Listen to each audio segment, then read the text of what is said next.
and the suspect walked up to me and put the gun to my head, and I knew he was going to execute me.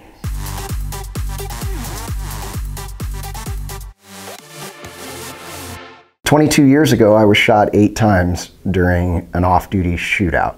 I was shopping at a department store, a Circuit City store in Palm Desert. A gunman came in to kidnap his estranged wife and her boyfriend, who were employees at the store. I was off duty. I followed them out of the store and was waiting for the Riverside Sheriff's Department to show up. I knew calls were going in about a man with a gun, and I could hear the sirens, so I knew they were coming. While I was standing there being a good witness, the suspect put the gun under the male hostage's head and told him that he was going to blow his fucking head off. I knew that he was going to execute both of these hostages.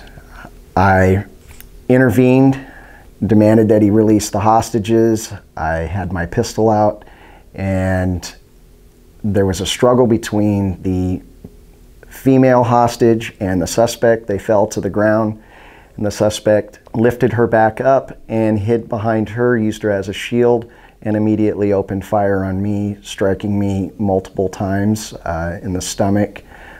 He continued to fire. I continued to fire back at him while he was holding the female in front of him. Ultimately, I was struck in my right leg. It blew my right leg in half, and I went down to the ground, and I fired my last bullet. And I was out of bullets. The suspect advanced towards me and continued to fire. I was shot multiple times in my rear end, my legs, my hip, and the suspect walked up to me and put the gun to my head, and I knew he was going to execute me, and I covered my face with my right arm as he pulled the trigger to execute me, and I took that round in my right elbow, shattering my elbow. Fortunately, that round didn't go through. He figured he had murdered me or killed me and walked towards his car, where he was tackled by an off-duty highway patrol officer and a store employee, and was taken into custody once the Riverside Sheriff's Department arrived on scene. I was in the hospital for a little over 3 weeks. I was in a wheelchair for several months, a lot of physical therapy.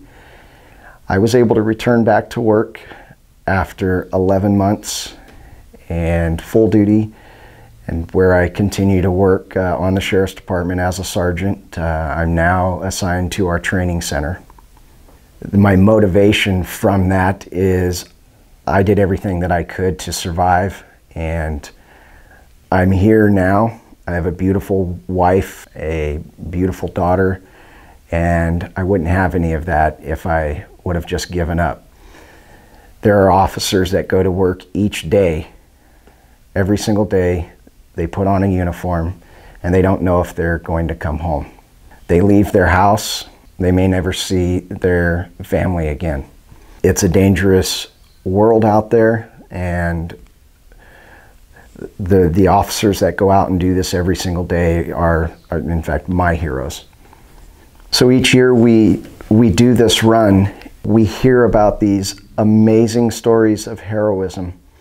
Some stories like mine, some much more horrific, where these officers intentionally put themselves in harm's way to save others, and many times to save somebody that they don't even know.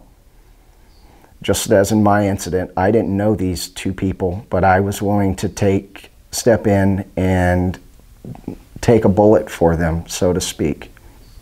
It happens every day across the United States. There are thousands and thousands of heroes out there. And going to these different agencies and seeing the acts of heroism is our way of exposing that to the public, because many of those stories go unheard.